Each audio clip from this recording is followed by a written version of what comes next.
Full Metal Cowboy Straight Shooting, a review of the film Prince of Darkness. Welcome back. Here is another installment of my John Carpenter horror film reviews. Prince of Darkness was released in 1987, and when it came out, it did not get a positive reception.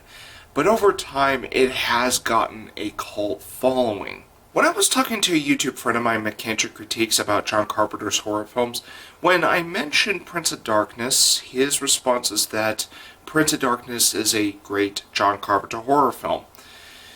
After having seen Prince of Darkness, well... Now, I do not hate Prince of Darkness. I do think it has its merits. All the horror elements are what I enjoyed about Prince of Darkness. Everything else, not so much. FYI, this is going to be a short review, and there's two reasons for this. I don't have much to say about Prince of Darkness, and secondly, after just 1 minute in recording this review, my camera indicates that it is running low on battery. It usually doesn't do that. And it's incredibly frustrating. I just charged this son of a bitch, and it's already telling me low battery after just 1 minute. Fuck. What I liked about Prince of Darkness is its atmospheric settings and visuals, and I also think it has some pretty good makeup as well for the horror elements in the film. The film score was composed by John Carpenter himself and Alan Howarth. And to be honest with you, I wasn't really the biggest fan of the score of Prince of Darkness. And it was largely because I heard its theme a lot.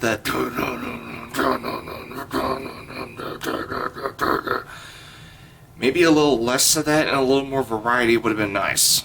In its defense, it does serve as a motif in the score, but after about 3 or 4 times, I got tired of hearing it. The overall acting in Prince of Darkness is okay. It does have Donald Pleasence in it, so if you like Donald Pleasence as an actor, well, here you go. Prince of Darkness. He's in it. While I enjoyed Donald Pleasence's screen time in Prince of Darkness, I thought his character was serviceable at best, which leads to my main issue with Prince of Darkness.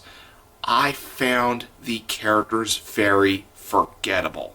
What I remember is that Donald Pleasence is in it, and there's quite a good horror image in Prince of Darkness, especially with the makeup, with this lady having her skin peeling off, and it's all bloody and disgusting. That stood out to me. But there's not much about these characters that stood out to me. They just felt very generic, cardboard, cookie-cutter characters. Now, I get it. With horror films, if the characters are simplistic, it helps the audience connect to them. I get that. But there are horror films out there that have characters that do stand out as being memorable. Not a lot of these characters in Prince of Darkness stand out as being memorable, except for perhaps Donald Pleasence, because Donald Pleasence is at least a recognizable actor when it comes to any film that John Carpenter has him in. At the end of the day, I am not opposed to the idea of revisiting Prince of Darkness. If I'm going to have a little John Carpenter horror film marathon, I could put in Prince of Darkness and be content. I'm going to be shooting a 5 out of 10 for Prince of Darkness. I'm pretty split when it comes to Prince of Darkness. I think there are better John Carpenter horror films out there in comparison, but there are far worse John Carpenter horror films if people weren't really fond of Prince of Darkness.